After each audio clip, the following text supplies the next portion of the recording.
네, 우선적으로 우리가 이제 소화작용을 이야기하면서 기본적으로 우리 소화라고 하는 작용은 녹말, 그다음에 단백질, 잠깐만요.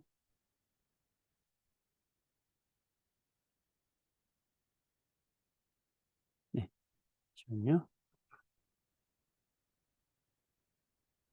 네, 녹말, 단백질, 그다음에 지방이라고 하는 이런 영양소들이 우리 몸속에서 분해되는 과정이 바로 소화다라고 이야기했죠. 소화. 녹말이라고 하는 건 녹말을 구성하는 기본 단위체가 무엇인지를 알고 있는 게 좋죠. 바로 뭐죠? 포도당이죠. 포도당 이렇게 그려요. 육각형으로. 단백질을 구성하고 있는 건 기본 단위체가 뭐냐면 아미노산이죠. 아미노산의 종류는 한 20여 종 된다고 했었죠. 예, 그래서 아미노산은 이렇게 많고, 지방은 모노글리세리드와 지방산으로 구성되어 있다라고 했어요. 결국에 얘들이 분해되는 과정이 바로 소화작용이다라고 했었고, 녹말은 어디서 소화된다? 입에서 한번 소화되고 소장에서 한번 소화된다 그랬죠. 이때 소화시키는 소화 효소가 바로 누구죠? 아밀레이스. 입에서 한번 아밀레이스가 되면서 엿당으로 한번 바뀌죠. 두 개짜리로 쪼개지는 거예요. 이렇게 쪼개졌다가 소장에서 누구에 의해서, 여기 이자에서 나오는 누구? 이자액. 이자액에 또 뭐가 있어요? 아밀레이스가 있다 그랬죠? 이자액에 이 아밀레이스가 한 번 더 뭘로 만들어요? 엿당으로 만든다라고 이야기했고, 그다음에 소장에서 나오는 소장의 소화 효소가 최종적으로 포도당으로 분해를 해 준다라고 이야기한 겁니다. 단백질은 최초로 소화되는 곳은 어디다? 바로 위다, 위. 자, 위에서 단백질 위까지 왔어요. 그럼 위에 있는 누가? 염산과 펩신이라고 하는, 펩신이 소화효소 이름이죠. 펩신이 바로 단백질을 쪼개주는 거예요. 단백질을 쪼개서 이런 식으로 쪼개줘요. 쪼개주고 나서 소장에서 마찬가지로 누가? 이자액이 여기서 뭐가 나온다? 트립신이라고 하는 소화효소가 나오면서 얘들을 뭘로? 또 쪼개준 다음에 여기서 소장의 소화효소가 마지막으로 한 번 더 아미노산 덩어리들로 짜게 쪼개준다라고 했었고, 지방은 소장까지는 잘 왔다가 바로 이 소장에서 이자에게 섞여 있는 누구? 라이페이스라는, 소화 효소에 의해서, 라이페이스라고 하는 소화 효소에 의해서 모노글리세리드와 지방산으로 분해가 된다라고 이야기했어요. 얘들이 이제 어떻게 소화가 된다라고 이야기했고, 어디서? 바로 소장의 융털에서 소화가 되는데, 융털 하나를 구성하고 있는 건 암죽관과 모세혈관이라고 그랬고, 수용성, 물에 잘 녹는 건 이 모세혈관으로, 지용성, 기름에 잘 녹는 건 암죽관으로 들어간다. 그래서 지용성인 게 누구였어요? 모노글리세리드와 지방산 애들이 들어가는 거고, 수용성인 거는 이제 포도당, 그다음에 아미노산 같은 애들이 들어가는 거고, 무기염류 이런 게 들어가는 거죠. 이런 것들이 들어간다라고 이야기했던 것이고, 자, 그래서 이제 소화가 되면은 이게 심장으로 보내진다고 그랬어요. 우리 몸의 심장과 혈관들을 담당하고 있는 게를 우리가 무슨 게? 순환계다라고 이야기했고, 순환계를 하나로 얘기하면 이렇게 심장과 그다음에 폐, 그다음에 여러 가지 혈관들을 말할 수 있고, 제일 먼저 온몸을 돌고 들어오는 이 혈관의 이름은 바로 뭐예요? 심장으로 들어오니까 정맥, 크게 돌고 들어왔다 대정맥이라고 이야기를 하고, 그다음에 우심방으로 들어와서 우심실로 내려오죠. 그다음에 우심실에서 빵 쳐주면 어디로 가요? 폐로 가죠. 그럼 폐로 가서 필요한 산소를 받아서 다시 좌심실로 오면, 좌심실에서 빵 쳐주면은 온몸으로 쫙 가서 온몸의 모세혈관에서 산소와 영양소를 주고 이산화탄소 노폐물 받아서 다시 들어온다라고 했어요. 그때 이 위에 있는 순환을 우리는 폐를 돌고 온다, 폐순환이라고 이야기했고, 요 아래에 있는 순환을 온몸을 돌고 온다, 온몸순환이라고 이야기를 했었고, 이때 폐로 들어가기 전에 요 왼쪽에 있는 혈관에 있는 이 파란색으로 표현된 이 혈관을 우리는 정맥혈이다. 정맥혈은 뭐냐면 대정맥도 정맥혈이고 폐동맥도 정맥혈인 거죠.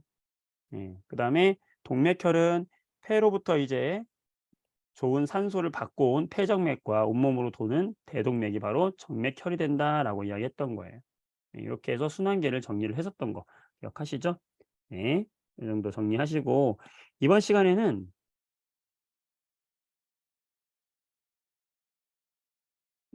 자 거기 숙제 낸 것 중에서 33 페이지에 여러분이 이제 숙제를 검사를 하다 보니까 33 페이지에 여기 2번 문제 하나만 더 풀고 넘어가 보도록 할게요.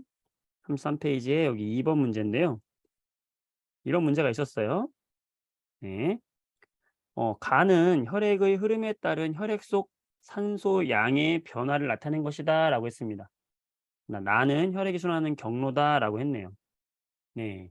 이랬을 때 이제 혈액이 흐르는 방향, 오른쪽으로 혈액이 흐르고 있는데 지금 산소의 양을 보니까 산소의 양이 니은에서 이렇게 증가하는 걸 알 수 있네요. 어디에? 바로 혈관에, 바로 혈관. 혈관에 흐르는 산소의 양이 증가하는 곳이다라고 했습니다. 네. 그렇다면은 이것은 어디에 해당이 될까요? 바로 여기 F. 폐로 들어가면 우리가 폐로 들어가면서 폐로부터 산소를 받아서 오잖아요. 받아서 나오니까 F를 지나면 산소량이 증가하겠지. 그러니까 여기 니은은 바로 요 폐에서 일어나는 변화다라고 보면 되겠죠. 폐에서 혈관으로 산소를 받으니까 산소량이 증가하겠죠. 그래서 증가한 산소량을 가지고 나가는 거죠. 이렇게. 그렇게 생각해 주면은 되겠다. 그러니까 기억은 요 앞에서 들어가는 것이 기억이고 니은은 폐를 폐라고 말할 수 있고 디귿은 폐를 거쳐서 나온 혈관이다라고 보시면 되겠죠. 그래서 문제에서 보게 되면은 간은 온몸 순환이다 그랬는데 온몸 순환이 아니라 요 폐순환, 폐를 돌고 오는 폐순환의 산소량이 변하는 거니까 온몸 순환이 아니라 폐순환이다라고 해야 되는 것이고 혈관 2, 혈관 2는 지금 들어가기 전이니까 기억과 같은 산소량이 있어야 되겠죠. 아직 산소가 좀 부족한 상태겠죠. 자, 그다음에 F에서 니은과 같은 산소량 변화가 일어나겠다. 맞는 답이다. 그래서 답은 3번 이렇게 골라주면 되는 겁니다.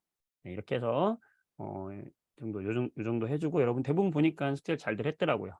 자, 오늘 본격적인 진도 나가도록 하겠습니다. 네.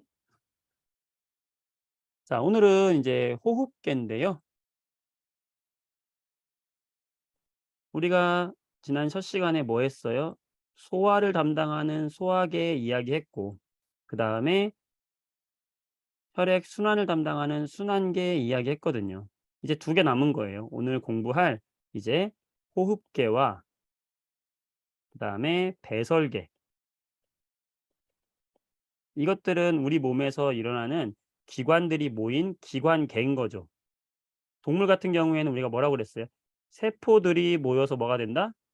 조직을 구성하고 그 조직들이 모여서 뭘 구성한다?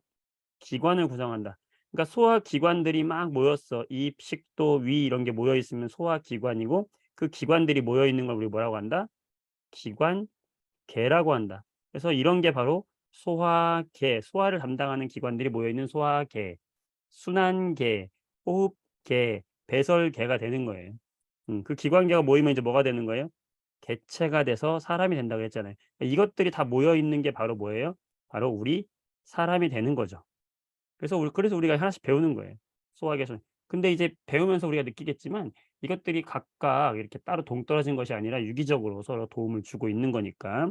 그중에서 호흡계는 어떤 걸 담당하고 있는 거냐? 음 바로 말 그대로 호흡계라고 하는 것은 우리가 숨 쉬는 걸 담당하고 있는 거예요. 숨 쉬는 게 왜 필요하냐?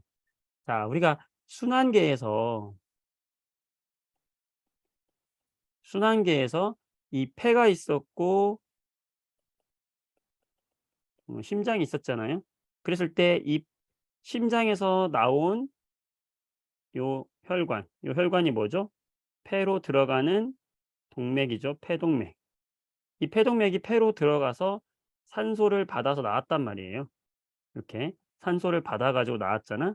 폐에서 산소를 잔뜩 받아서 나왔죠. 그럼 우리 몸의 폐에는 산소가 많이 필요하겠죠. 그래서 우리가 숨을 들이마시면서 이 호흡을 하면서 들이마시면은 우리가 그걸 들이마시는 숨을 들숨이라고 하는데 이 들이마시는 숨 속에 어떤 기체를 산소 기체를 더 많이 가지고 해서 이 폐에다 갖다 주는 거예요. 그럼 폐에 산소가 많이 차겠죠. 그 산소를 이 폐순환에서 전달해서 혈관한테 준다라고 생각하시면 돼요. 그래서 이 산소의 호흡을 담당하고 있는 기관이 바로 우리 호흡계다라고 생각하시면 돼요. 그래서 여기 옆에 플러스 강에 나와 있는데 굉장히 중요한 건데 별표 좀 쳐다볼까요? 우리가 흔히 이제 호흡이라고 말하면은 그냥 숨 쉬는 것 뭐 요런 게 호흡이라고 생각하고 있잖아요. 그런데 넓은 의미에서 우리가 말할 때는 이거 이외에 산소와 이산화탄소가 우리 폐에서 교환되는 거, 그리고 에너지를 얻는 과정 자체를 우리가 호흡이다라고 이야기하고, 특히 이런 걸 세포 호흡이라고 하거든요. 뭐냐면 우리 사람이 이렇게 있을 때 사람이 숨을 들이마시면서 산소를 들이마시고 이산화탄소를 CO2를 내뱉는 요런 과정도 호흡이다라고 하지만 우리 몸 안에서 우리 몸 안에서 이 혈관에 이제 산소를 가져 가지고 우리 온몸으로 가잖아요. 그럼 이 온몸에 우리 모세혈관이 있다 그랬고, 이 모세혈관 주변에는 세포들이 있다 그랬죠. 여기를 자세하게 확대해 보면 우리가 어떻게 기억날까 모르겠는데, 여기 세포가 있으면 이 세포 주변으로 모세혈관이 이렇게 지나간다고요.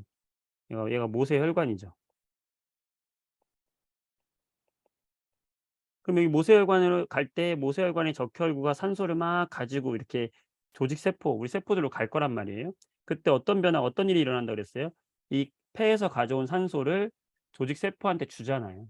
그러면 여기를 확대해서 보면은 우리 세포 내부에 이제 핵도 있고, 여기에 세포 기관 중에요, 요렇게 생긴 애가 있어요. 음. 미토콘드리아라고 하는 앤데,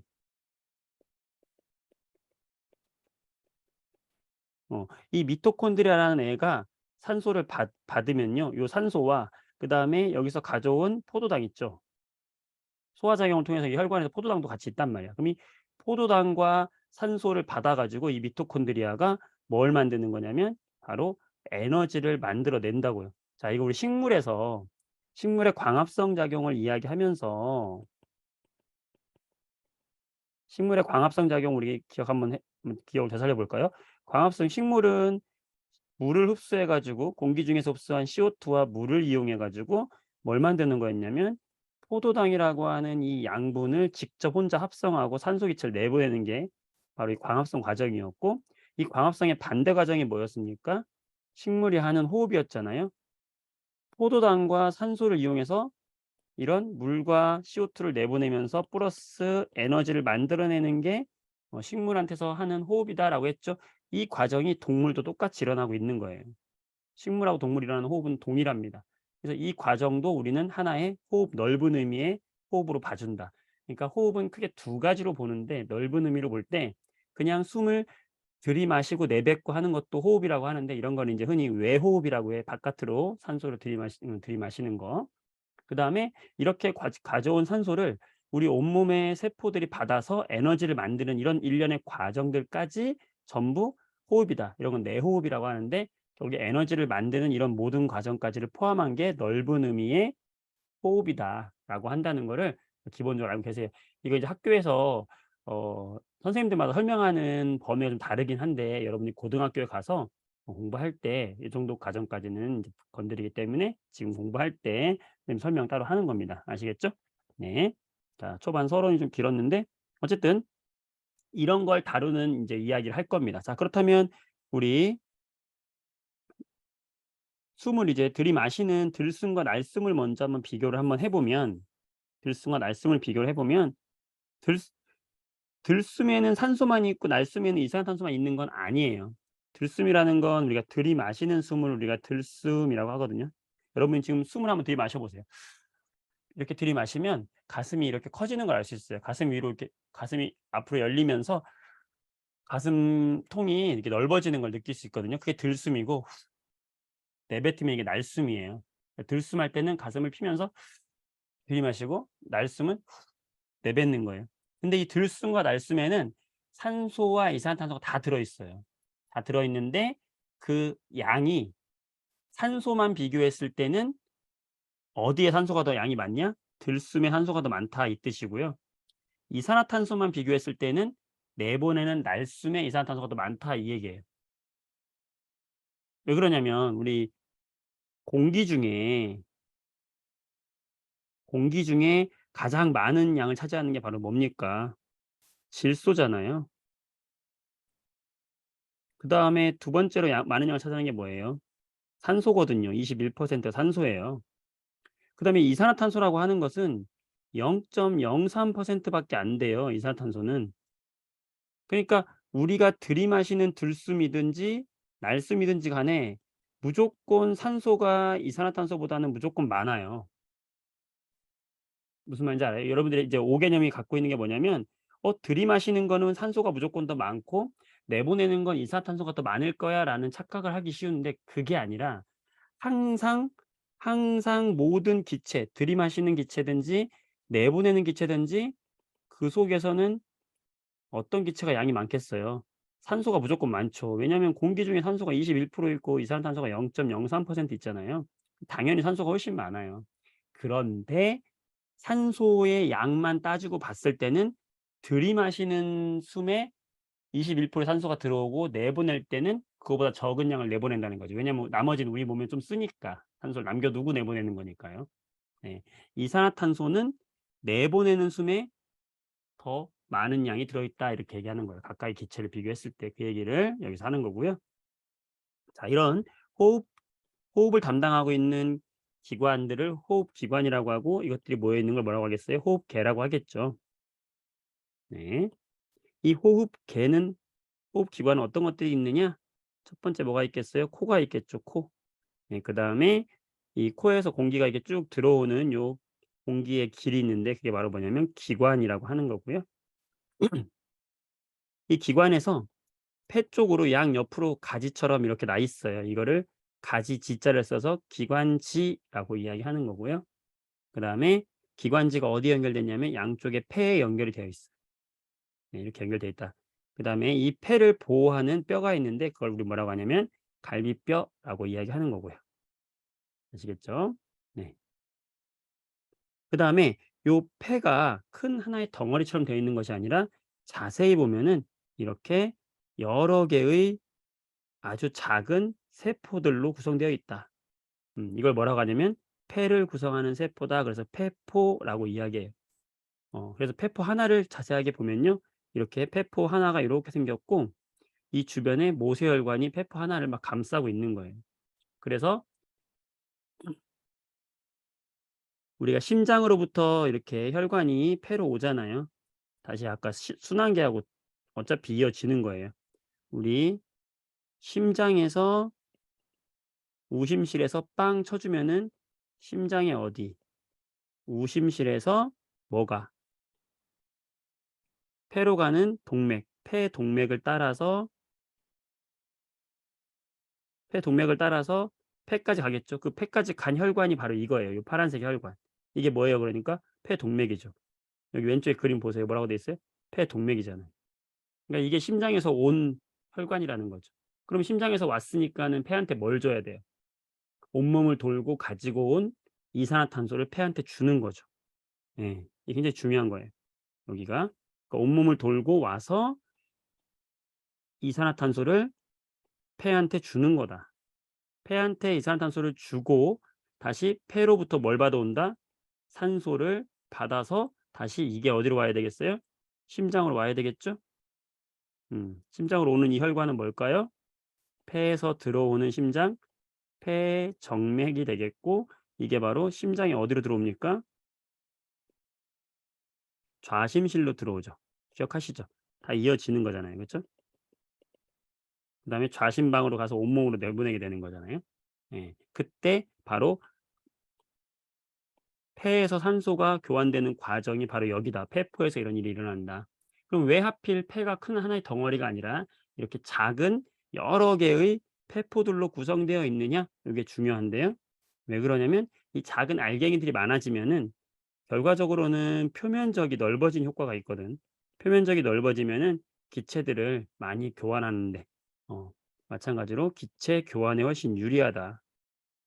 서술형으로 나올 수가 있습니다, 여러분들. 기체 교환에 유리하다. 왜 폐포가 여러 개로 되어 있냐? 표면적을 넓혀서 기체 교환에 유리하게 하기 때문이다. 라고 생각을 해주시면 됩니다. 네.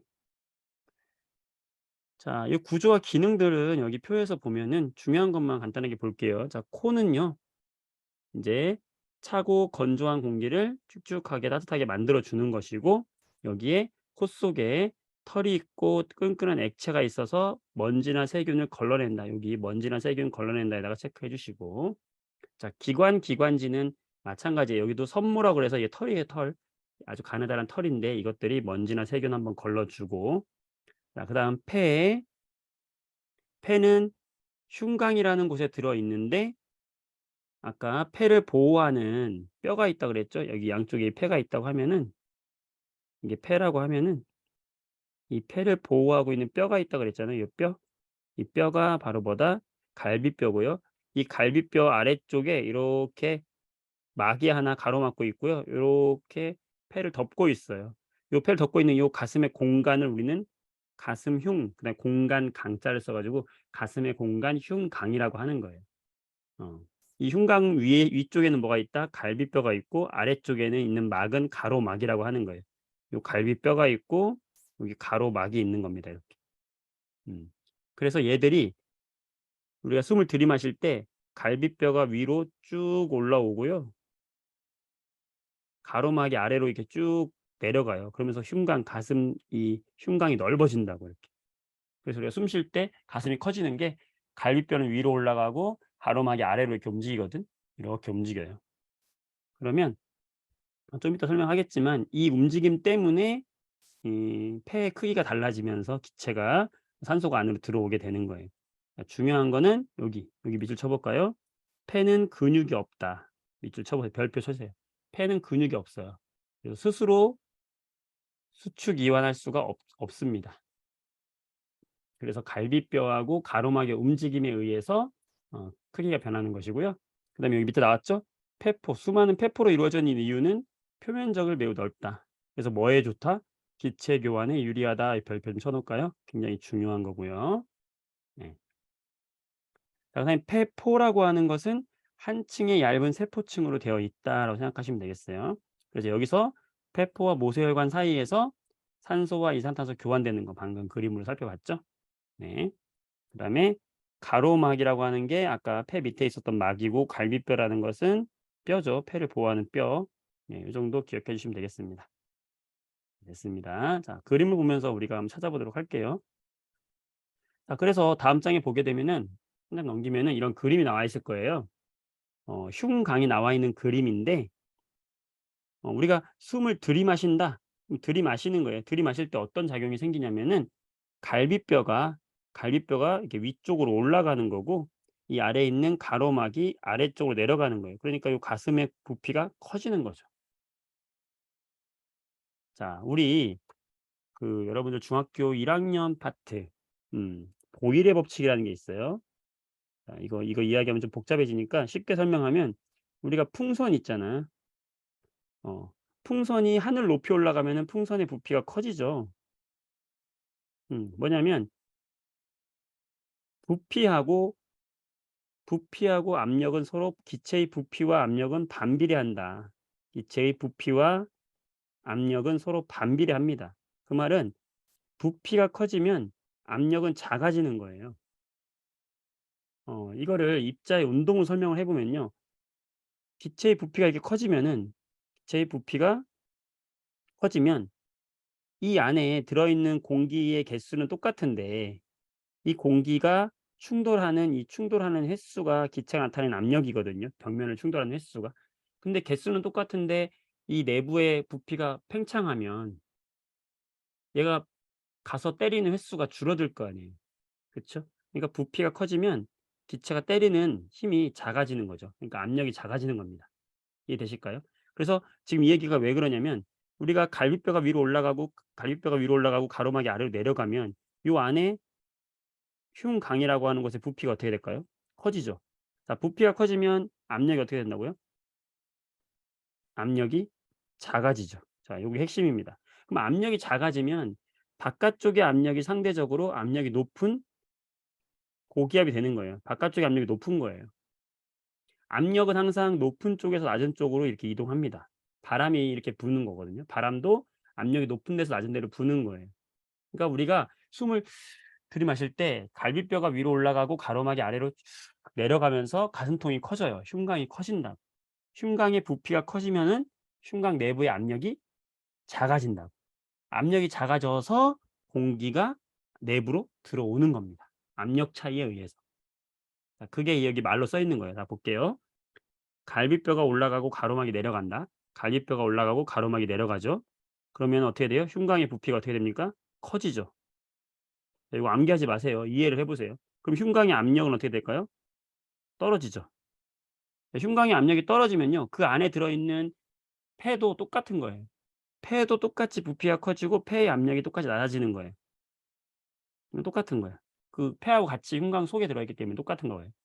그러면 폐의 압력이 낮아졌으니까 폐 쪽으로 공기가 들어오게 된다. 이해될까요? 네.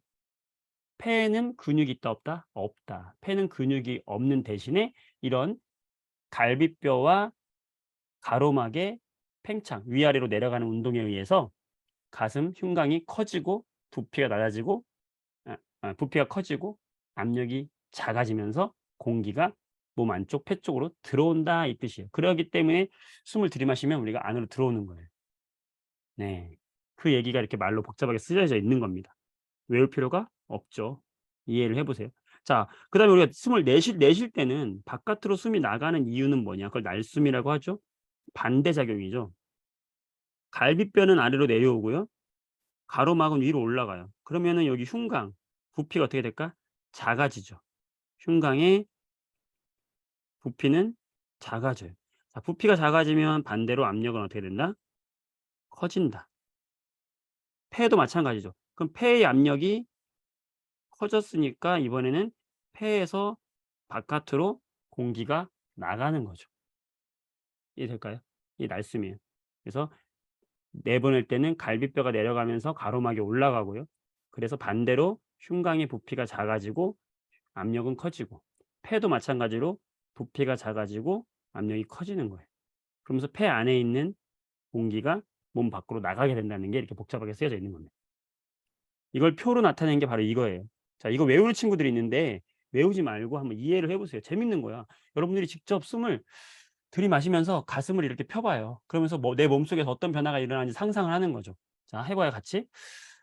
자, 갈비뼈 어떻게 돼요? 올라가요. 그러면서 여러분 가슴속을 상상하세요. 갈 그 폐 밑에 있는 가로막은 어떻게 돼요? 내려가요. 그러면서 내 흉곽이 어떻게 됐다? 커졌다. 그럼 흉곽의 부피가 커지면 흉곽의 압력은 낮아진다. 폐의 부피도 커지고 폐의 압력이 낮아진다. 따라서 압력이 높은 바깥쪽의 공기가 내 폐 속으로 들어온다. 이게 뭐다? 들숨. 갈비뼈 올라감, 가로막 내려감, 흉곽 커짐, 압력 낮아짐, 폐 커짐, 압력 낮아짐. 밖에서 안으로 들어온다. 이렇게 뭐가 있어요? 없죠? 잘했어요. 내보낼 때는 갈비뼈가 내려가면서 가로막 올라감, 흉곽의 부피가 작아지고 압력이 높아지니까 폐의 부피가 작아지고 압력이 높아지면서 몸 밖으로 공기가 나간다. 이게 우리가 산소를 들이마시고 내뱉는 들숨과 날숨의 일련의 과정이다. 압력 차이에 의해서 폐는 근육이 없지만 이렇게 흉곽의 크기가 왔다 갔다 조절되면서 압력 차이에 의해서 공기가 들어왔다 나갔다 한다는 거예요. 이해되시죠? 네.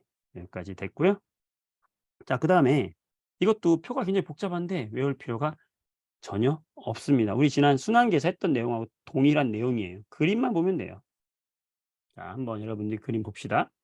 자, 순환계하고 지금 겹쳐져 있죠. 자, 심장부터 다시 한번 이야기해 볼게요. 자, 온몸을 돌고 들어온 혈액이 뭘 가지고 들어왔겠어요?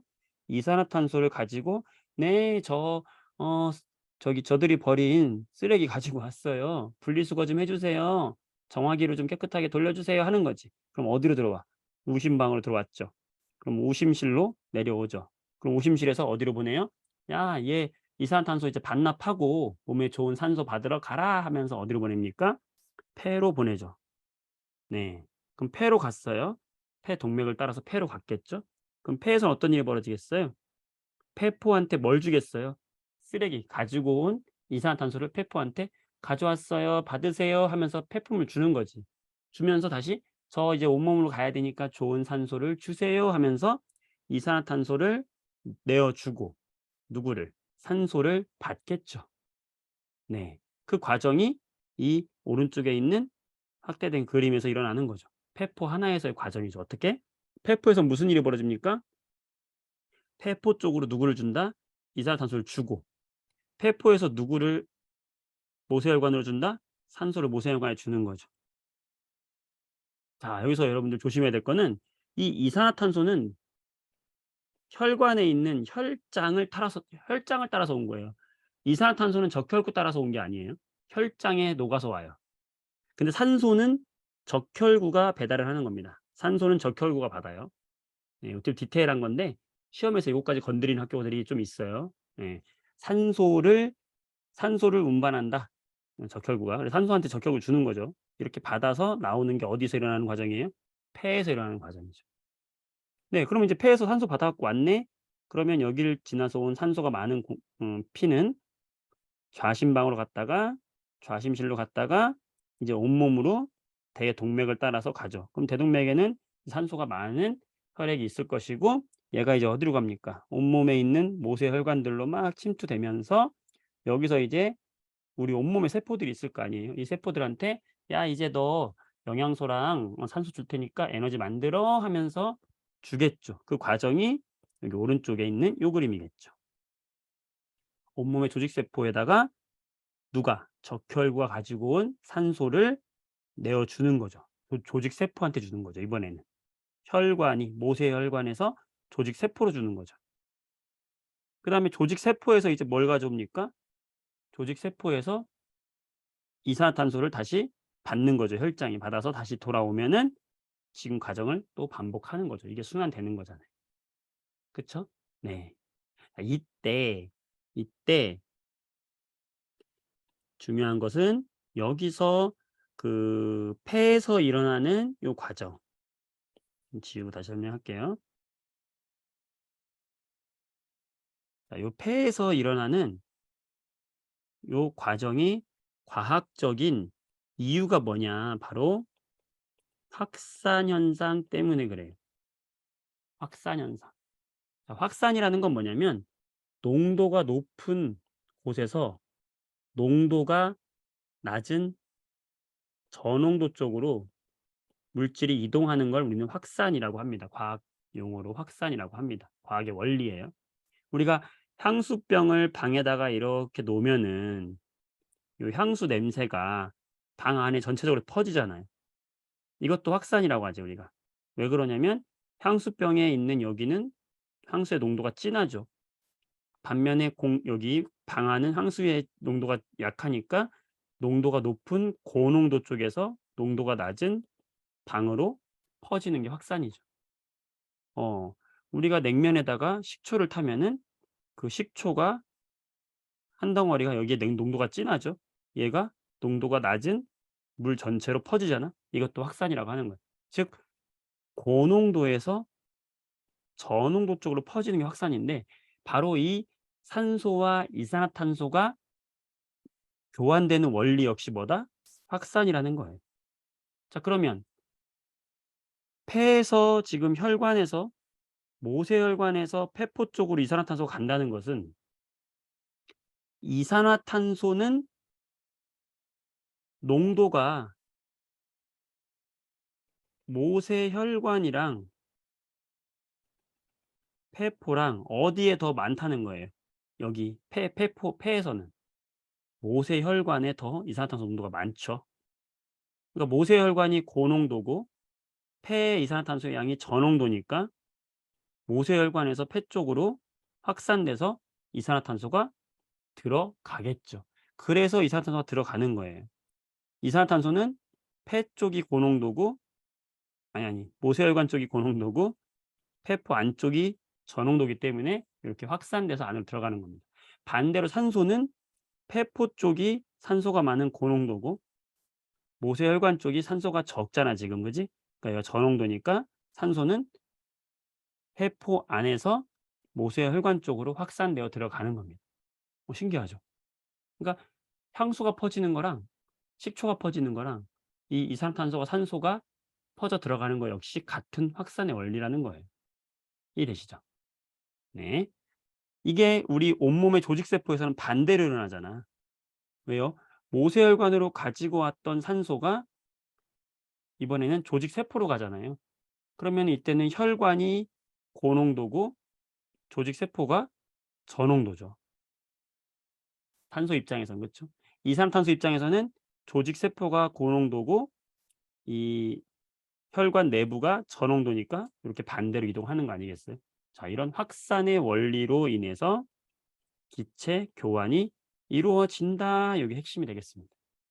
아시겠죠? 자, 그 내용이 여기 옆에 이렇게 표로 적혀 있는 게 바로 이 내용이에요. 예. 선생님이 설명한 내용이 이렇게 복잡하게 쓰여져 있는 겁니다. 외울 필요가 없죠. 지금 다 이해했으면 너무 재밌지 않습니까? 이런 현상들이 우리 몸에서 일어나고 있고 그냥 일어나는 게 아니라 다 이유가 있다. 그죠? 확산 때문에 그랬다. 이해되시죠? 네. 이렇게 해서 올라간다라고 보시면 되겠어요. 자, 여러분 요거 이 8번 문제 하나만 풀어 보세요, 그러면. 37 페이지 8번 문제 한번 지금 풀어 보세요. 자, 시간 2분 드릴게요. 풀어 보세요.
자, 이 그림이 무엇을 의미하는지 좀 이해가 되실까요? 네. 같이 한번 보도록 할까요? 네. 지금 이 왼쪽에 있는 그림이랑 요 오른쪽에 있는 그림을 우리가 어디서 일어나는 그림인지 머릿속으로 잘 생각을 해 봐야 돼요. 심장이 지금 기준이 가운데 있잖아. 그죠? 화살표를 보아하니 심장을 거쳐서 지금 내려가는 혈액이 지금 파란색 혈액이고 파란색 혈액이 심장을 거쳐서 폐포까지 갔다가 다시 받아서 오는 이 빨간색 혈액이 온몸으로 가는 혈액이라고 볼 수 있겠네요. 그쵸? 그러면 이 밑에서 심장을 거쳐서 오는 이 혈액에는 뭐가 더 많겠습니까?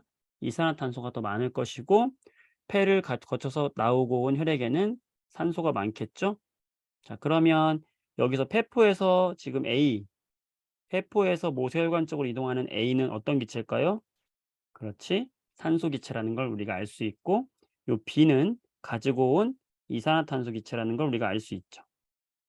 그다음에 온몸으로 가서는 바로 이 오른쪽에 있는 것이 온몸의 조직세포라는 걸 알 수 있고 요 C라는 것은 그러면 '아 얘는 조직세포로 주는 산소겠구나. 자 D라는 것은 조직세포가 모세혈관에 주는 이산화탄소겠구나.'라는 거를 알 수 있는 거죠. 자 이걸 말로 풀어 보는 겁니다. 자 가에서 가라는 건 폐를 말하는 거죠. 폐에서 산소의 농도는 자 누가 더 큽니까?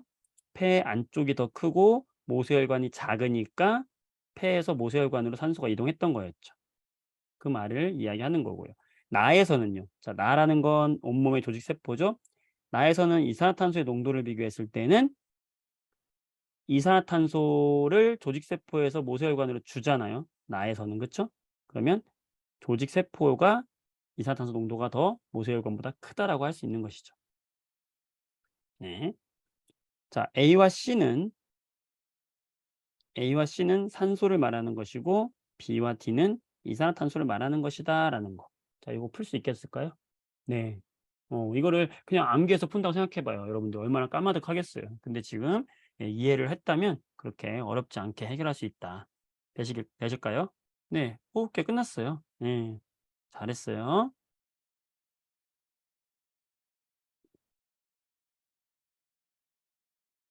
그 39 페이지에 보면요. 요런 실험이 나오는데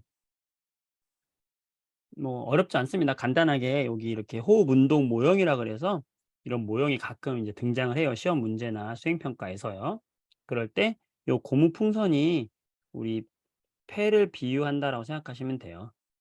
그때 이 고무막은 뭐에 비유하냐면 가로막에 비유된다라고 하는 거고, 여기는 이제 갈비뼈는 지금 없고 그냥 가로막만 있어서 요 가로막을 아래로 잡아당기면 여기 흉곽이 커지잖아요. 그러면 폐가 넓어지면서 압력이 작아지니까 '바깥쪽에 있는 공기가 안으로 들어오는 모형이다.'라는 거를 우리가 이 모형으로 유추할 수 있는 것이고, 반대로 이렇게 고무막을 밀어 올리게 되면은 반대로 압력이 커지면서 바깥으로 공기를 내보내는, 그러니까 요 왼쪽은 들숨에 해당하는 실험이고 오른쪽은 날숨에 해당하는 실험이다라는 것을 우리가 인제 요 모형을 통해서 하는데, 이 모형을 통해서도 우리가 이해를 할 수 있어야 된다. 네. 뭐 어렵진 않게 할 수 있을 거라 생각합니다. 네. 되셨죠? 4번 문제 하나만 해 볼까요, 같이? 자, 4번 문제 한번 풀어 보세요. 4 번하고 5번 문제 풀어 보세요. 호흡기와 관련된 아주 대표적인 문제거든요.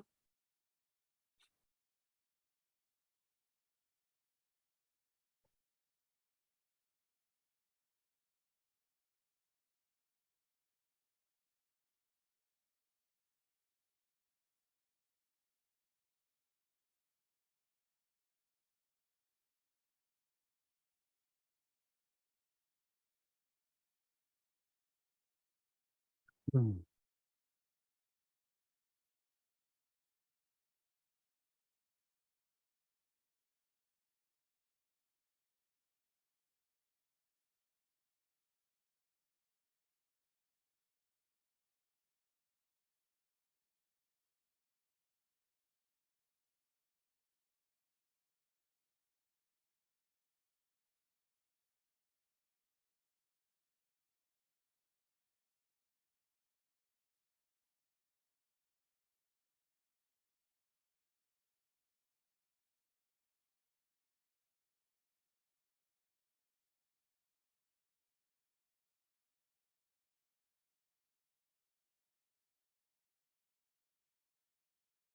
네. 같이 한번 해 보도록 하겠습니다.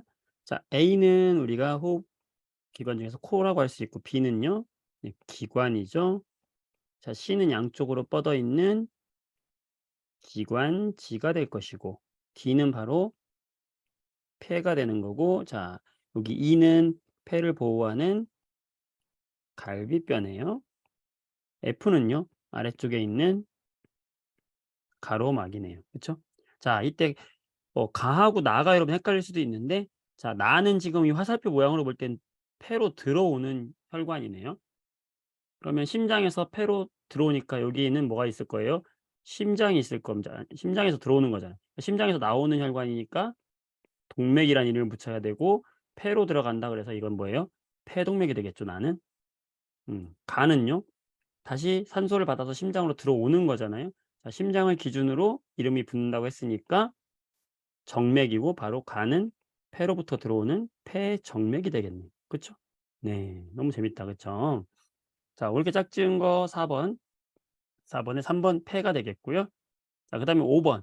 옳지 않은 것은, 자, 5 번이 되겠죠.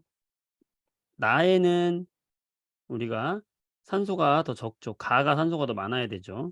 그래서 5 번이 틀린 설명이 되겠습니다. 자, 잘할 수 있을 거라 생각하고요. 넘어가 보겠습니다. 쭉쭉 넘어가고요. 아까 했던 문제랑 지금 똑같은데, 자, 여기 15번 하나만 간단하게 볼게요. 자, 오른쪽 그림은 폐포와 폐포를 둘러싼 모세혈관 사이에서 일어나는 기체 교환이다라고 했네요. 자, 한번 여러분 풀어 보세요. 30초 드리겠습니다.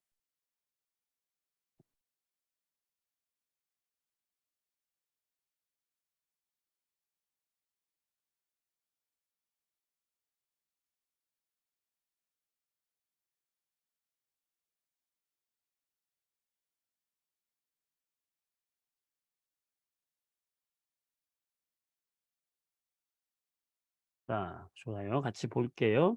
자, 우선 가라는 것은 지금 심장에서 폐로 지금 오고 있는 거 아니겠습니까? 그럼 가는 뭐예요?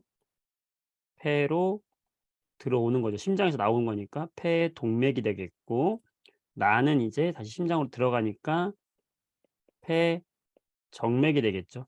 자, 폐 동맥에는 산소가 많아요, 적어요? 적죠? 얘는 CO2가 많잖아. 그죠? 음. 폐정맥에는요. 얘는 산소를 많이 가져 갖고 올 거 아니에요. 그쵸? 예. 그러니까 A는 뭐겠어요? 들어가면서 이산화탄소를 주는 것이고, 그다음에 B는 산소를 받아 갖고 나오는 거니까 B가 산소가 되겠네. 그죠? 이렇게 찾아주면 되겠죠. 그리고 우리가 이제 또 기억해야 될 거는 이렇게 CO2를 많이 포함하고 있는 이 혈액은 좀 검은색 혈액이에요. 그래서 우리가 암적색이다라고 이야기합니다. 좀 붉은색이 탁해요. 그리고 산소를 많이 포함한 피는요, 우리가 선홍색이다라고 이야기합니다. 이것도 같이 한번 기억을 해 주세요. 음. 선홍색 피가 있다라고 생각하시면 되겠습니다. 자, 이 정도에서 호흡계 마치도록 하고 여러분이 나머지 문제들은 풀어 보시면 되겠습니다. 자, 이제 배설계 남았어요. 마지막 배설계. 배설계는 우리가 크게 관심을 갖지 않았을 거예요. 왜냐면 좀 약간 느낌상 어때요? 뭔가 좀 더러운 느낌이 있잖아. 근데 정말 굉장히 중요한 거야. 우리가 배설이 제대로 안 되면은 사람이 병에 걸려서 빨리 죽는다고. 그 정도로 배설계가 매우 중요합니다. 오늘 이 시간 이후로 여러분들은 우리 오줌에 대해서 상당히 고마워해야 된다. 배설계라는 건 뭐냐면 바로 오줌이에요, 오줌. 자, 우리가 밖으로 내보내는 것들이 두 개가 있잖아. 오줌하고 뭐가 있어. 그거 있잖아, 그거. 어? 어. 쌍디귿 그거 있잖아. 그치? 근데 요거는 요거는 우리가 배설이라고 하지 않아요. 요건 배설이 아니에요. 응가는 배설이 아니에요. 왜 배설이 아니에요, 선생님? 요건 응가는 뭐냐면 우리가 소화를 하고 나서 대장에서 남은 찌꺼기가 그냥 배출되는 거야. 이건 우리가 배출이라고 해요. 배설이라고 안 해, 과학에서는. 배출이다. 그러니까 얘는 배출이고요. 오줌이 배설이에요. 요거를 이렇게 인제 우리가 과학을 공부하는 사람 입장에서는 자, 응가는 배설이 아니라 배출이라고 하고 오줌을 배설이라고 한다. 자, 왜 그러냐? 왜 그러냐? 굉장히 중요한 건데요. 우리 밑에 그림 잘 나와 있어요. 우리가 먹는 음식을 크게 영양소를 나누면 탄수화물, 단백질, 지방 이렇게 세 가지로 나눌 수 있단 말이에요. 첫 시간에도 이야기했듯이 요 탄수화물, 단백질, 지방을 구성하고 있는 원자들이 누구냐면 탄수화물 CHO예요. 뭡니까? 탄소, 수소, 산소라는 원자로 구성되어 있어. 지방도 CHO, 탄소, 수소, 산소로 구성되어 있어요. 원자들이. 단백질도 탄소, 수소, 산소로 기본 구성되어 있는데 단백질은 이거 말고 바로 질소라고 하는 아미노기가 있어요. 그래서 아미노산이라 했잖아. 질소가 포함되어 있어요. 이게 우리가 세포 호흡이 있다고 그랬잖아요. 세포에서 에너지를 만들 때 이 영양소들이 필요하다 그랬죠. 네. 그럼 영양소를 만들면 탄소와 수소와 산소로 구성되어 있는 것이 우리가 흡수한 산소와 결합을 하는 거예요, 결국에는.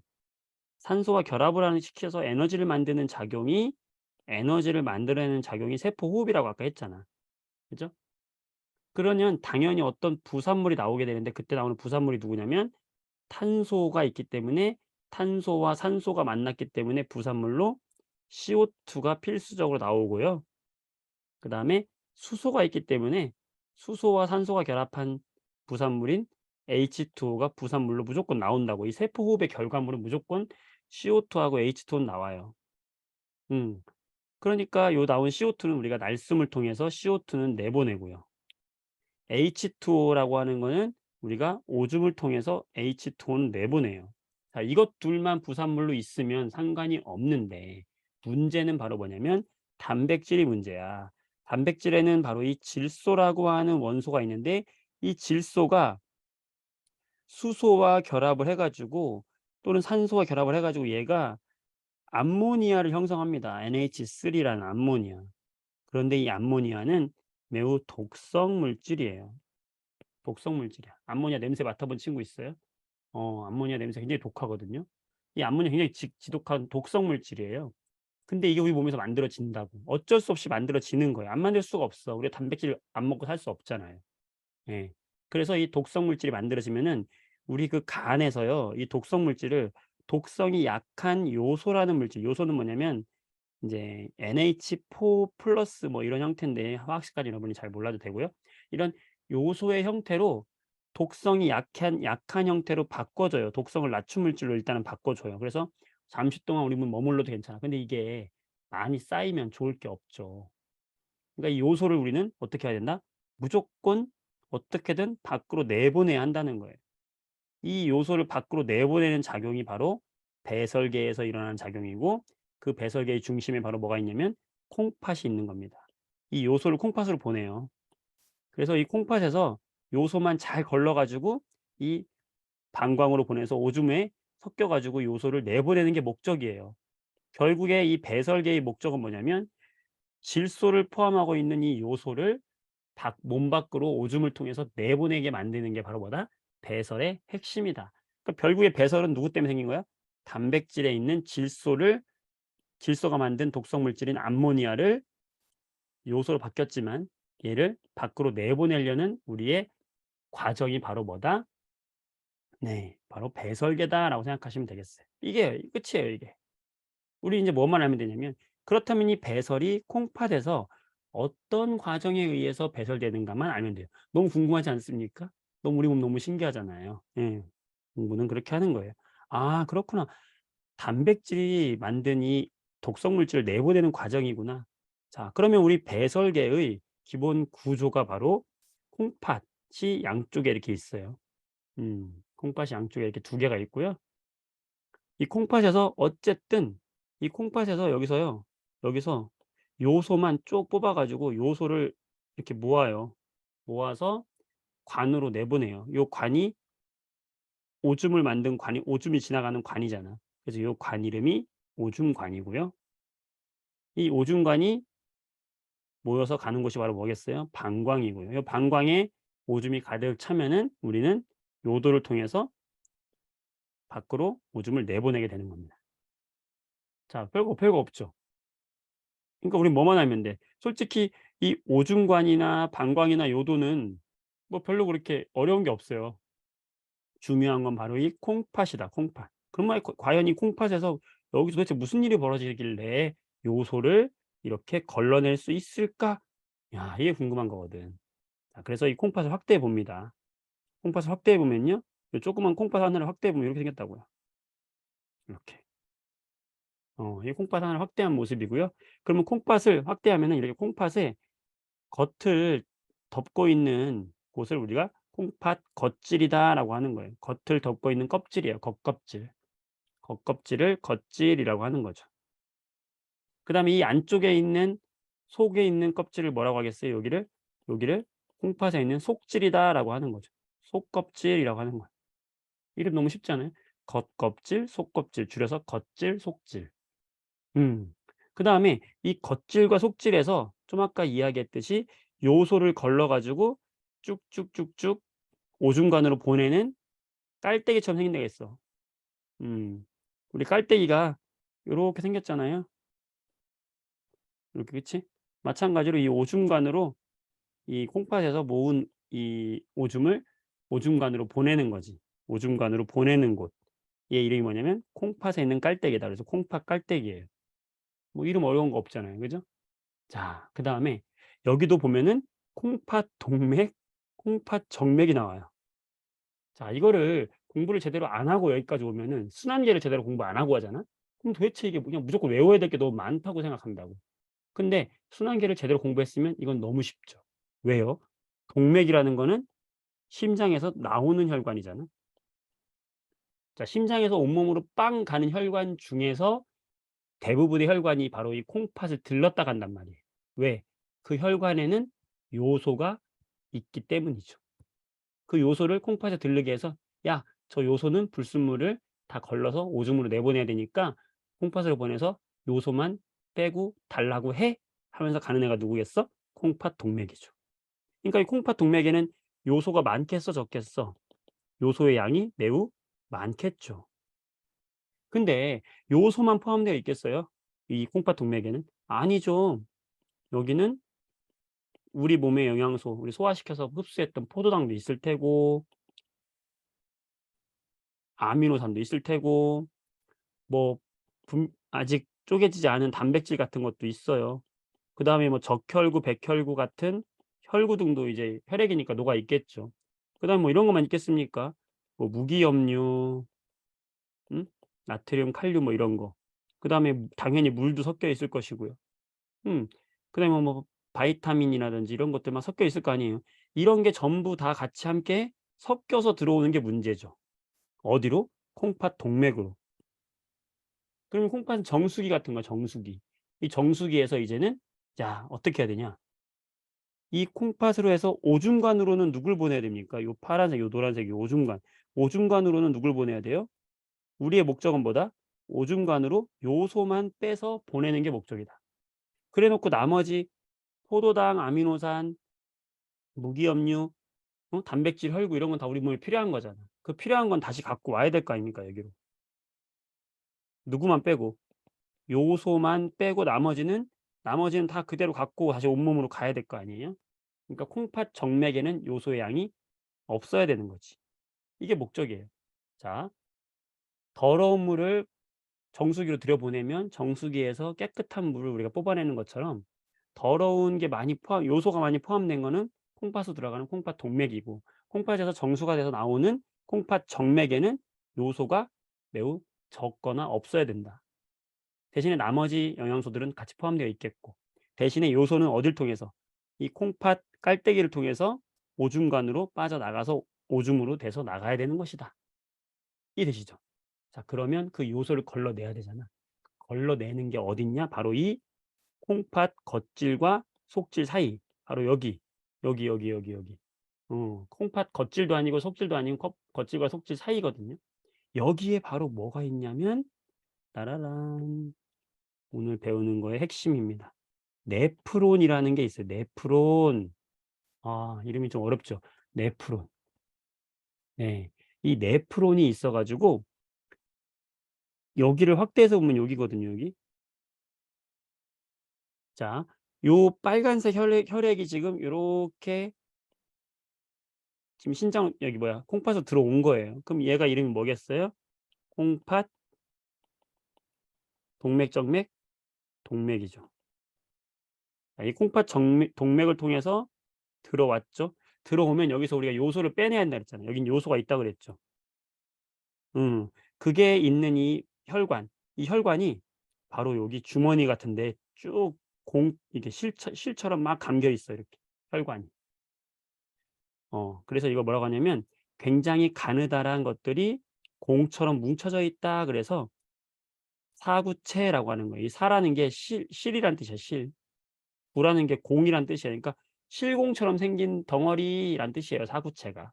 그래서 이 사구체가 여기 주머니에 담겨 있어요. 이 주머니를 발견한 사람의 이름을 따 가지고 보먼주머니라고 한 거예요. 보먼주머니. 얘를 담고 있는 주머니야.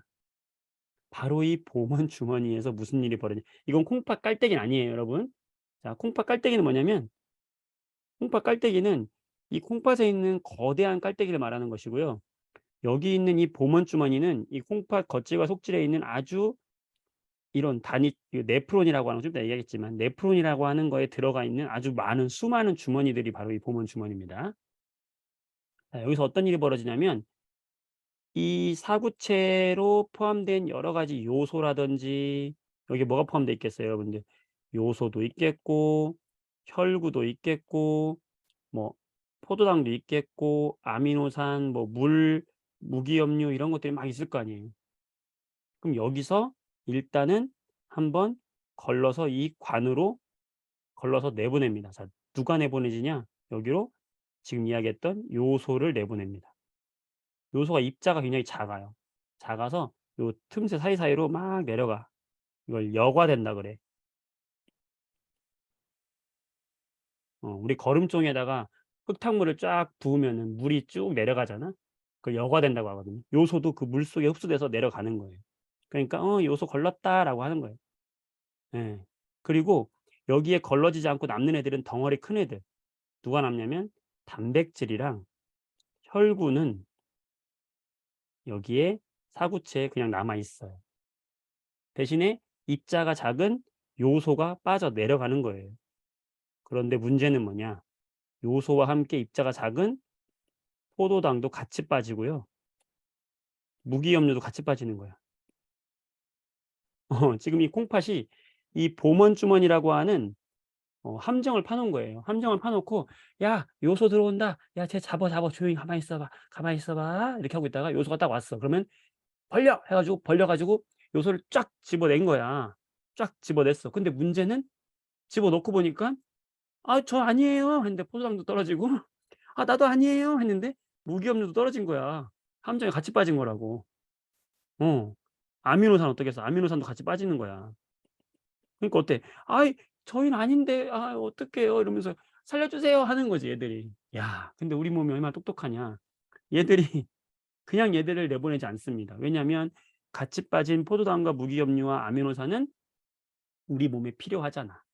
그러니까 이 관 자 요 얘네들이 빠진 이 관 노란색 이 관을 뭐라고 하냐면 가느다란 오줌관 해서 세뇨관이라고 하거든요. 이 세뇨관들이 모여 가지고 그 콩팥 깔때기를 통해서 이제 오줌관으로 가는 거예요. 근데 이 세뇨관으로 빠졌잖아 애들이. 그러면 봐봐. 이 세뇨관 주변에 모세혈관이 막 감싸고 있죠. 대박이지. 이 감싸고 있는 모세혈관이 뭐겠어? 야 얘네들이 센서야.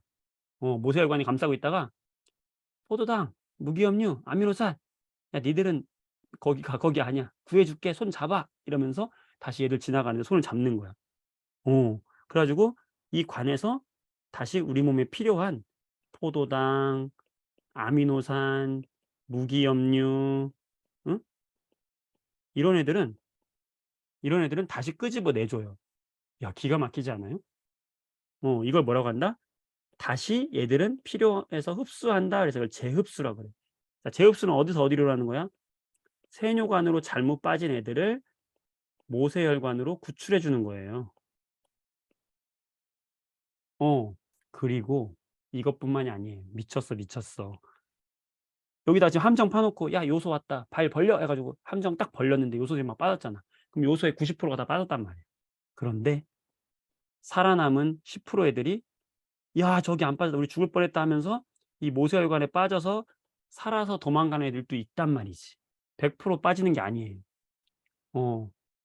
그런데 그걸 또 기가 막히게 알아서 우리 모세혈관은 "야 아직 안 빠져나간 애들이 있다. 쟤를 다시 집어넣어." 해 가지고 이 모세혈관에서 직접 이 세뇨관으로 집어넣어 주는 과정을 해요. 남은 애들 다 털어 넣는 거야. 기가 막히죠. 요소만 끄집어 가지고 "너 들어가, 너 들어가." 하면서 다시 감옥에 집어넣는 거예요. 이 과정이 뭐냐? 분비한다 그래요. 분비. 분비라는 건 그러니까 어디서 어디로 가는 거예요? 이 세뇨관을 감싸고 있는 모세혈관에서 다시 세뇨관 안쪽으로 요소를 다시 집어넣어 주는 과정이에요. 기가 막히죠. 그러니까 이 콩팥 깔때기로 연결된 이 관에는 요소만 가득하겠지 이제. 그래서 얘를 이제 오줌관으로 연결해 가지고 방광으로 해서 오줌으로 내보내면 야 콩팥이 우리가 할 일 끝난 거야. 미쳤지 않습니까? 네. 자 이 과정이 일어나는 곳 세 가지. 정말 중요하잖아 이게. 자 여러분들 지금 방금 이야기했죠. 지금 우리 콩팥에서 함정 파려고 데리고 오는 사구체. 그다음에 얘를 담고 있는 보먼 주머니. 그다음에 얘네들이 빠져서 가는 세뇨관. 자 이거 지금 이걸 통해서 요소를 끄집어내는 거잖아. 그러니까 얘네들이 얼마나 필요해 안 필요해? 필요하죠. 만약에 얘를 돈 주고 살 수 있으면 살 거야 안 살 거야? 사고 싶죠. 이거 세 개를 그래서 뭉쳐서 우리가 뭐라고 하냐면 처음에 이야기했던 네프론이라는 게 바로 이 사구체, 보먼주머니, 세뇨관을 합쳐서 네프론이라고 하는 것이고 자 이거를 어떻게 보냐? 아 네프론 너무 좋잖아. 그러니까 다 함께 "네프론 사보세. 네프론 사보세." 이렇게 좋은 거 다 같이 "사보세." 이렇게 기억하세요. 네프론을 사보세, 사구체, 보먼주머니, 세뇨관을 합쳐서 뭐라고 한다? 네프론이라고 한다. 이 네프론에서 일어나는 작용 세 가지가 있었죠. 그것도 함께 기억을 해 줘야 되죠. 첫 번째 뭐부터 일어나요? 여과 작용이 일어나죠. 몸집이 작은 애들이 빠지는 거예요, 함정이. 자, 그다음에 필요한 애들 다시 끄집어내. 그걸 뭐라고 한다? 재흡수. 자, 그다음에 다시 살아남아 있는 요소를 다시 집어넣어 줘야 돼. 분비. 요 과정도 함께 일어나고 있다라는 거. 굉장히 내용 많죠. 내용 굉장히 많은 거예요. 굉장히 복잡하지만 한편에 어 정말 어떤 SF 영화와도 버금가 우리 마블 영화 같은 굉장히 그런 한편의 영화 같지 않습니까? 이 영화 같은 스토리가 우리 몸의 콩팥에서 일어나고 있다라고 생각하시면 돼요. 자, 요약하면 다시 단백질에서 만들어진 암모니아를 요소로 바꿔준 다음에 얘를 몸 밖으로 보내는 과정이 바로 배설이다. 그 배설의 과정이 일어나는 게 콩팥인데 이 콩팥에서 우리가 네프론이라는 곳이 있는데 그 네프론은 사구체, 보먼주머니, 세뇨관으로 구성되어 있다. 이 과정을 거쳐서 요소를 진하게 만들어서 오줌으로 내보내는 과정이 바로 분비다라는 거예요. 네. 잘 정리해 두고 이해를 해 주시기 바라고 잘 이해 안 되면 다시 한번 반복해서 보시면 될 거예요. 네. 그 내용이 여기 굉장히 복잡하게 써 있어요. 이걸 혼자 공부하려면 여기 굉장히 머리 터져요. 그쵸? 네. 보겠습니다. 그래서 이 단백질에 보면은 암모니아가 있다. 독성이 강하므로 간에서 독성이 약한 요소로 바뀐 다음 콩팥에서 오줌으로 나간다. 자, 이제는 이게 무슨 말인지 쫙 들어오죠. 네. 자, 여기 막 굉장히 복잡하게 써 있지만 콩팥 주먹만한 크기로 허리 등 쪽 좌우에 한 개씩. 혈액 속에 노폐물을 걸러 오줌을 만드는 기관. 겉질, 속질, 깔때기 세 부분. 겉질과 속질 그곳에 네프론이 있다. 네프론은 세 개로 구성되어 있다. 사보세, 사구체, 보문주머니, 세뇨관. 자, 네프론은 사구체, 보문주머니, 세뇨관. 사구체는 모세혈관이 실뭉치처럼 뭉쳐 있는 거. 보문주머니는 얘를 감싸고 있는 주머니. 세뇨관은 보문주머니에 떨어진 애들을 받는 얇고 가늘고 긴 관. 자, 이것들이 모여서 깔때기를 통해서 오줌관으로 가고요. 오줌관은 콩팥과 방광을 연결하는 관이고 방광에 이제 오줌을 모아두고 요도는 몸 밖으로 나가는 통로가 된다. 네. 길지만 뭐 다 아는 거예요. 이거 외우지 않아도 인제 다 되는 거죠. 잘했습니다. 끝났어요. 자, 이거 한번 2번 3번 한번 해 볼래요, 여러분들? 네. 한번 풀어 보세요. 3분 드리겠습니다.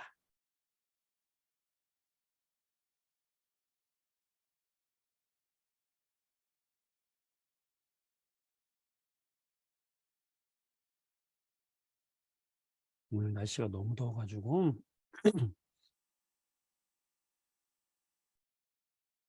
풀어 보세요.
아, 다 했을까요?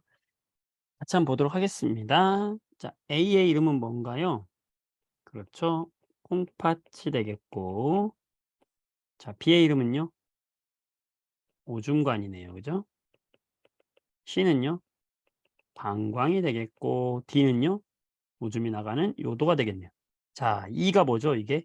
이 콩팥의 겉질과 속질 속에 들은 네프론인데 네프론을 구성하는 E는 바로 사구체가 되겠고 자, F는 담고 있는 주머니죠. 무슨 주머니? 보먼 주머니. 자, G는요? 세뇨관이라고 하면 되겠죠. 잘했습니다. 자, 3번. 콩팥과 방광을 연결하는 긴 관이다. 뭐예요? 오줌관이죠. B가 될 것이고요.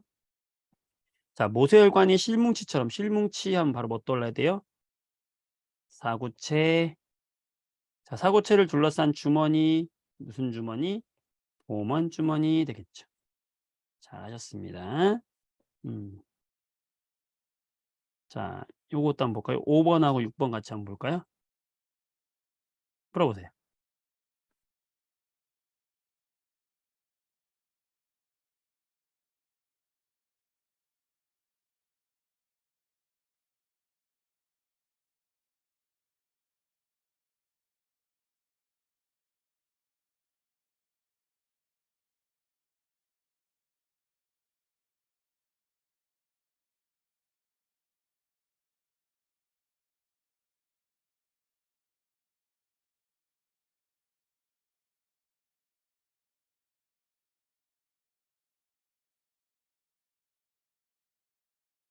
네, 같이 보겠습니다. 자, 콩팥을 구성하고 있는 겉껍질 콩팥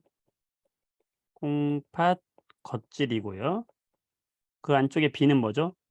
콩팥에 있는 속껍질 속질. 자, C는요? 깔때기죠. 음.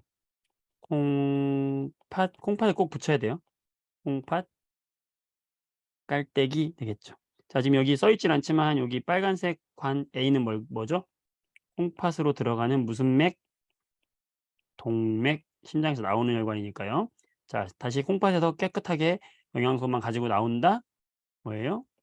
콩팥 정맥이죠. 어쨌든 심장으로 들어갈 거니까 얘가.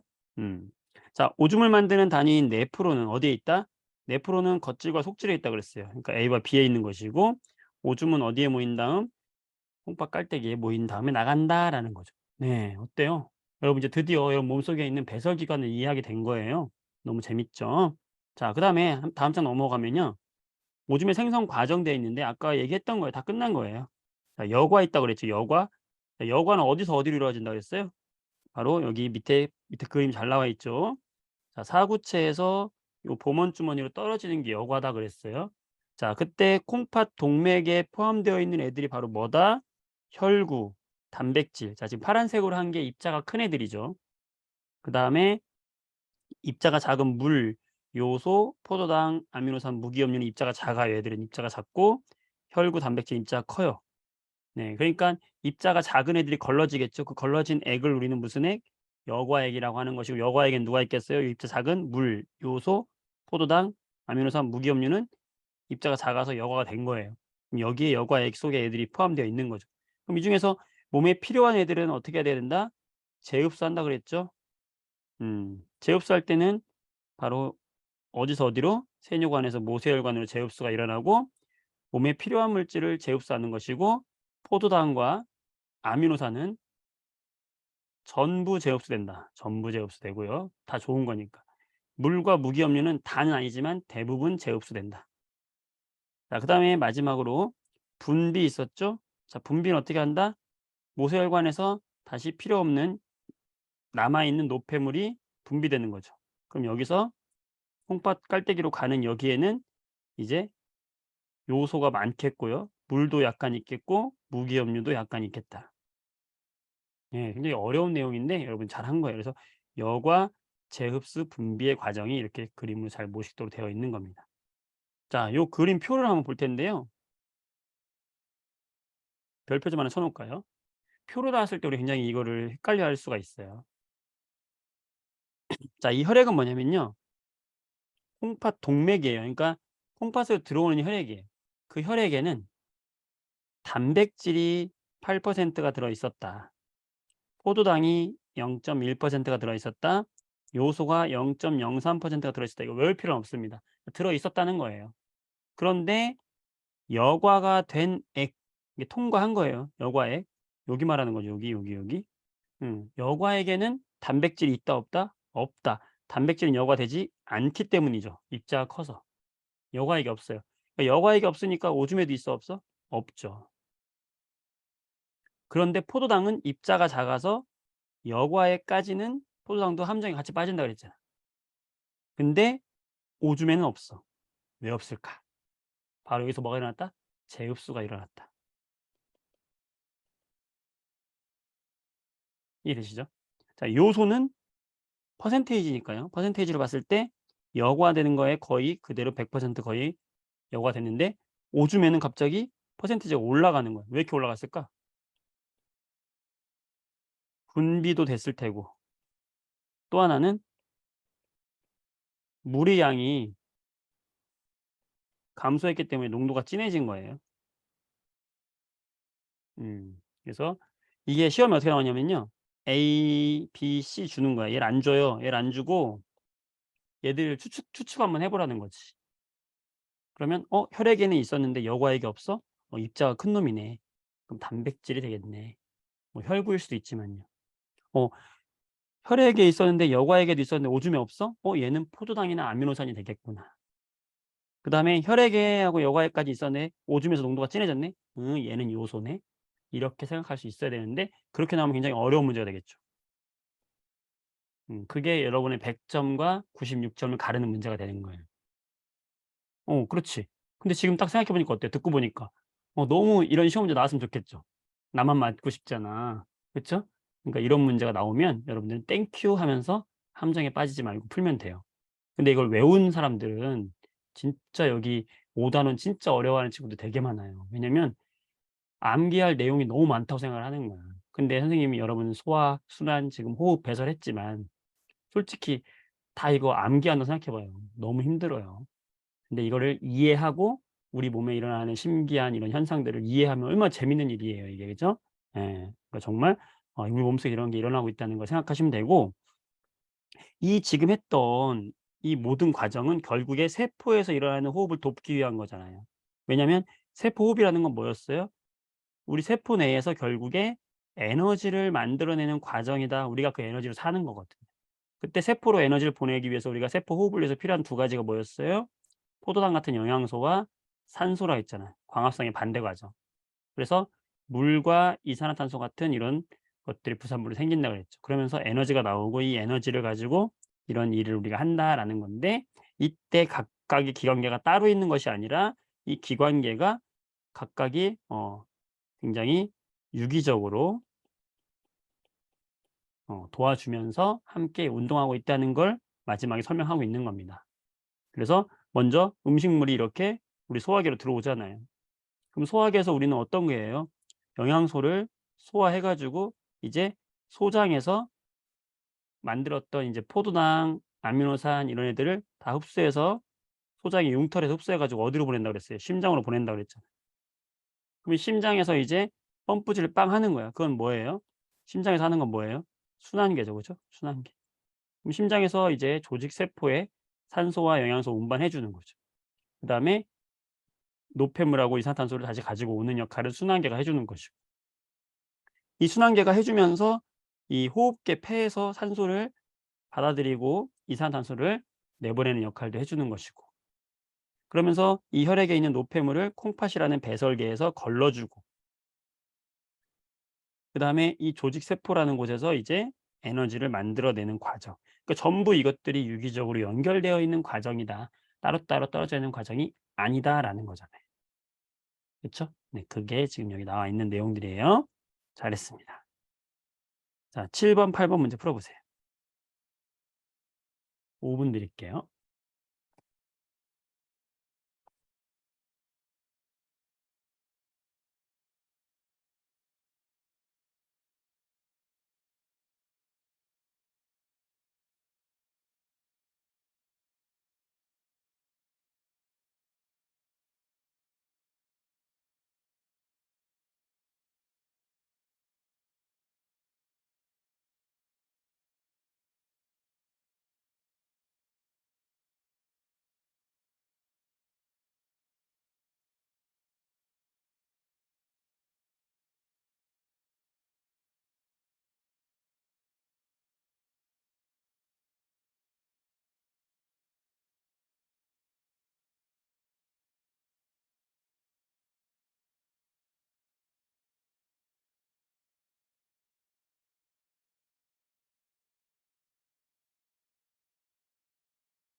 다 풀었죠?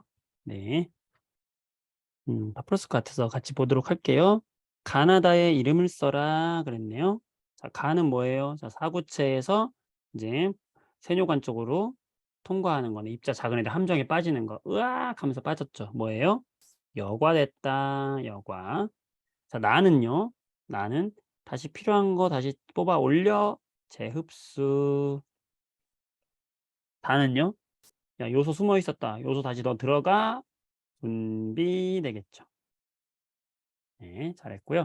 자, 8번을 보게 되면 가 과정, 즉 여과 과정에서 크기가 작은 물질이 떨어지는 거 이동한다, 맞다.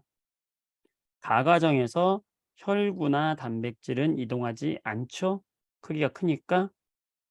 나 과정에서 물과 무기염류 대부분 흡수된다고 했죠. 네, 100%는 아니지만 대부분 흡수되는 것이고 다 과정에서 여과되지 않은 노폐물이 들어간다, 맞죠. 잘하셨습니다. 자, 9번 이거 좀 어려운데 한번 해 볼까요? 9번, 10번도 같이 한번 해 봅시다. 해 보세요. 다 풀어 보세요. 여기 밑에 있는 문제. 9번, 10번, 11번까지만 한번 해 보세요. 요 세 개만. 9번, 10번, 11번 세 개만 한번 해 보세요.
다 같이 보겠습니다.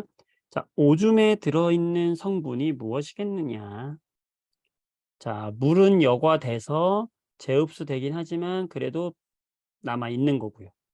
요소는 당연히 요소의 오줌에 들어있는 우리가 목적이니까. 자, 근데 포도당은 얘는 100% 재흡수된다고 했으니까 얘는 흡수가 되는 것이고 단백질은 여과 자체가 안 되는 거니까 얘는 오줌에 없는 거죠. 오줌에는 포함되어 있지 않은 것이고 자, 무기염류도 재흡수되긴 하지만 100% 재흡수되는 게 아니기 때문에 일부는 오줌에 섞여 있다라고 하는 거죠. 이렇게 기억, 니은, 미음이 되겠고 자, 10번. 자, 오줌이 배설되는 경로다. 자, 그럼 콩팥으로 들어가는 콩팥 동맥이 있겠고요. 자, 그러면은 얘가 이제 네프론에서 오줌이 만들어질 거 아니에요? 바로 네프론이라는 기관에서 오줌이 만들어질 텐데 네프론을 구성하고 있는 건 사구체, 그다음에 보먼주머니, 그다음에 세뇨관까지 이동을 한 다음에 콩팥 깔때기로 모아져서 방광으로 가는 길목에 뭐가 있어요? 오줌관이 있겠죠? 그래서 요도를 통해서 밖으로 내보내게 된다. 자, 그다음에 세포 호흡 과정, 광합성의 반대 과정이라고 그랬죠? 영양소와 산소를 이용해 가지고 물과 이산화탄소 부산물을 만들고 에너지를 만드는 작용이 바로 우리는 세포 호흡의 과정이다라고 한다고 했어요. 잘하셨습니다. 네, 문제. 자, 5번 문제 보도록 할게요. 오른쪽 그림은 사람의 배설계를 나타낸 것이다. 자, A 뭐죠? 그렇죠. 콩팥이죠. B 뭐죠? 이제 너무 쉽다. 눈에 보인다. 그치? 답이 다 써 있는 것 같아요. 오줌관. 자, C는요, 방광, D는요, 요도네요. 자, 그렇다면 옳은 것은, 자, A는 방광 아니고 콩팥이죠. B는 오줌관 맞죠? A에서 만들어진 오줌이 흐르는 곳이다. 맞네요. 3번 B에 있는 포도당은 모세혈관으로 전부 재흡수돼 가지고, 자, B에 있는 포도당이 아니라 B는 이미 포도당이 콩팥에서 다 이미 재흡수된 거니까 재흡수는 A에서 다 이미 재흡수가 돼야 되죠. B에 포도당이 있는 게 아니죠. 자, 4번 C는 콩팥 아니죠. C는 방광이죠. D는 요도. 이건 맞는데. 자, 5번 오줌이 만들어져 이동하는 경로는 콩팥 정맥 틀렸죠. 콩팥 동맥을 먼저 동맥으로 들어와서 A, B, C, D 요건 맞아요. 콩팥 정맥이 틀린 거죠. 되시죠? 네.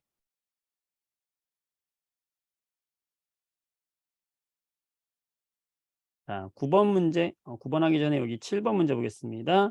자, 콩팥의 일부다. 네프론을 구성하고 있는 거를 모두 쓰시오. 자, 네프론 사보세 그랬어요. 네프론 사보세, 사구체, 고먼 주머니, 세뇨관. 사구체가 뭡니까? 바로 A가 사구체가 되겠죠? 얘가 사구체. 담고 있는 B가 뭐예요?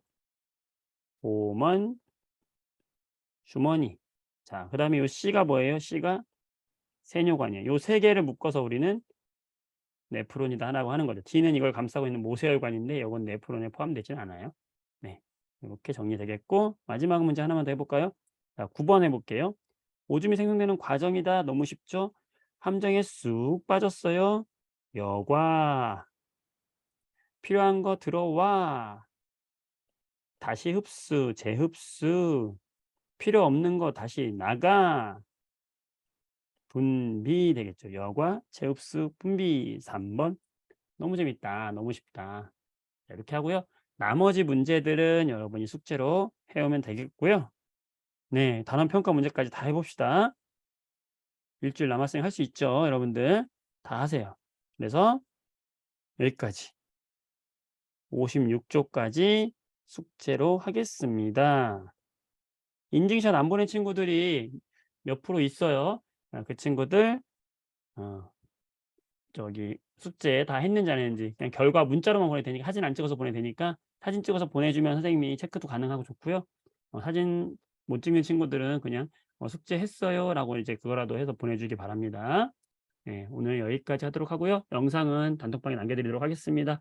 오늘 수고 많았습니다. 주말 잘 보내세요. 안녕.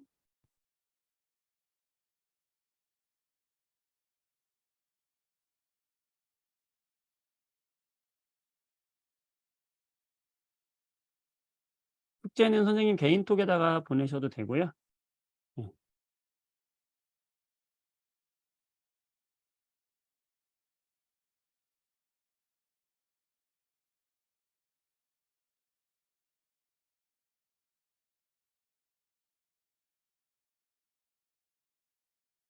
개인톡이나 단톡에 보내주시면 돼요. 선생님 개인톡, 카톡 친구 추가하시면 돼요.